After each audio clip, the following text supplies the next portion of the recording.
श्री कृष्ण कही गई ये कहानियाँ आपको सफल बना देगी है, एक बार जरूर सुने। एक प्रोफेसर क्लास ले रहे थे। क्लास के सभी छात्र बड़ी ही रुचि से उनके लेक्चर को सुन रहे थे। उनके पूछे गए सवालों के जवाब दे रहे थे, लेकिन उन छात्रों के बीच कक्षा में एक छात्र ऐसा भी था।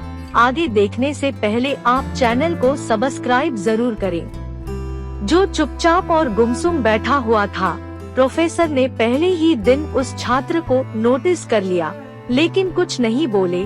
लेकिन जब 4-5 दिन तक ऐसा ही चला, तो उन्होंने उस छात्र को क्लास के बाद अपने केबिन में बुलवाया और पूछा, तुम हर समय उदास रहते हो, क्लास में अकेले और चुपचाप बैठे रहते हो, लेक्चर पर भी ध्यान नहीं देते, क्या बात है? कुछ परेशानी है क्या? सर, वो छात्र कुछ हिचकिचाते हुए बोला, मेरे अतीत में कुछ ऐसा हुआ है जिसकी वजह से मैं परेशान रहता हूँ, समझ नहीं आता क्या करूँ। प्रोफेसर भले व्यक्ति थे, उन्होंने उस छात्र को शाम को अपने घर पर बुलवाया। शाम को जब छात्र प्रोफेसर के घर पहुँचा, तो प्रोफेसर ने उसे अंदर बुलाकर बैठाया। फिर स्वयं किचन में चले गए और शिकंजी बनाने लगे। उन्होंने जानबूझकर शिकंजी में ज्यादा नमक डाल दिया। फिर किचन से बाहर आकर शिकंजी का गिलास छात्र को देकर कहा, ये लो, शिकंजी पियो। छात्र ने गिलास हाथ में लेकर जैसे ही एक घूंट लिया, अधिक नमक के स्वाद के कारण उसका मुंह अजीब सा बन गया। यह देख प्रोफेसर ने पूछा, क्या हुआ? शिकंजी पसंद नहीं आई? नहीं सर, ऐसी बात नहीं है, बस शिकंजी में नमक थोड़ा ज्यादा है। छात्र बोला, अरे अब तो ये बेकार हो गया, लाओ गिलास मुझे दो, मैं इसे फेंक देता हूँ।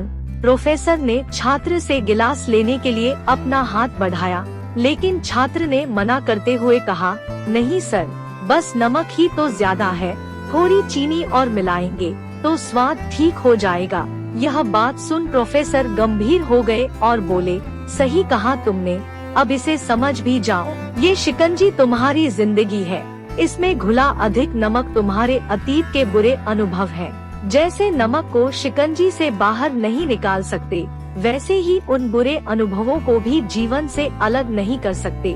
वे बुरे अनुभव भी जीवन का हिस्सा ही है। लेकिन जिस तरह हम चीनी घोलकर शिकंजी का स्वाद बदल सकते हैं, वैसे ही बुरे अनुभवों को भूलने के लिए जीवन में मिठास तो घोलनी पड़ेगी ना। इसलिए मैं चाहता हूँ कि तुम अब अपने जीवन में मिठास घोलो।